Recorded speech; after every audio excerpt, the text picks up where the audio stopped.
Hi, this is Tim from Garden Hands. It's a nice sunny day, the end of February. We're going to go out to the woods and tap just a few trees around the sugar bush that we know that usually will run good for us, and just to have an idea of when it's going to start running. I don't think it's going to be this week, but just a couple taps out there to get us pumped up. Come on along.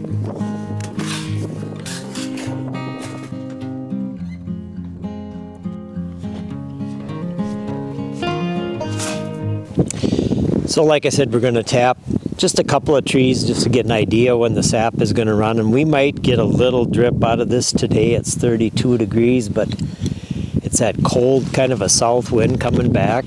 So what we want to do is make sure we have a maple tree, which we know this is, and we drill a hole in it.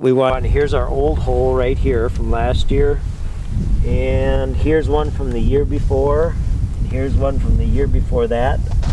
We usually go around our trees clockwise so that we always know when we find the last hole that we're safe to keep going around that direction. I don't know if it's a big deal or not to know that, but it's nice to go kind of stay the same. So I've got a 7/16 drill bit. I've got a piece of tape on it. This is a bit that we bought last year from Roth.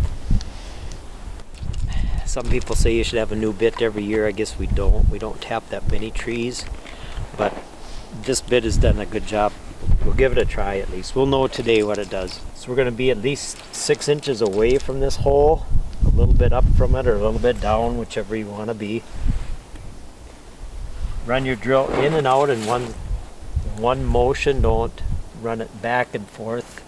You want that hole to stay as true to round as you can. And a little bit of angle so that the sap will run down, which makes sense. Run it downhill.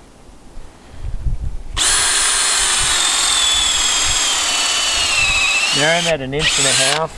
I bring that back out. So we use, and it's called a bottle brush.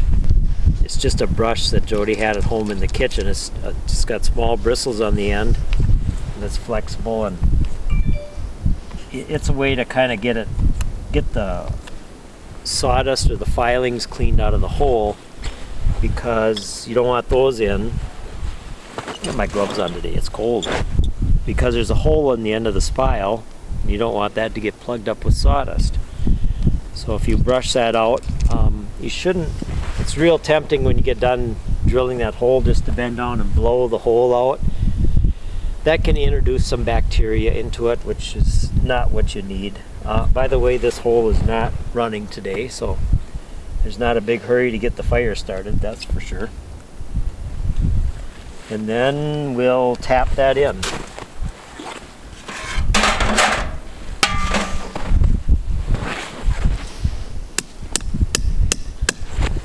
When you tap this in, it sounds more solid. That's when you want to quit. You want to get it that tight where the hammer seems to bounce a little bit. They do make a hammer for putting taps in that's wood, and that way you don't hit it as hard, and it's better. When we go out, we'll put all these out, and then the next day when we go out to gather,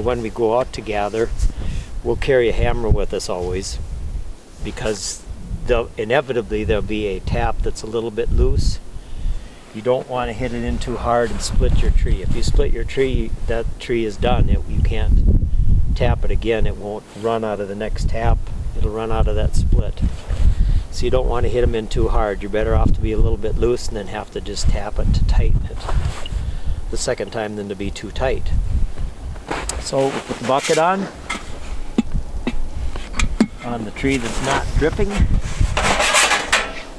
got lids for these. They just have a groove on the bottom of them. You flex them a little bit and they fit over the pail.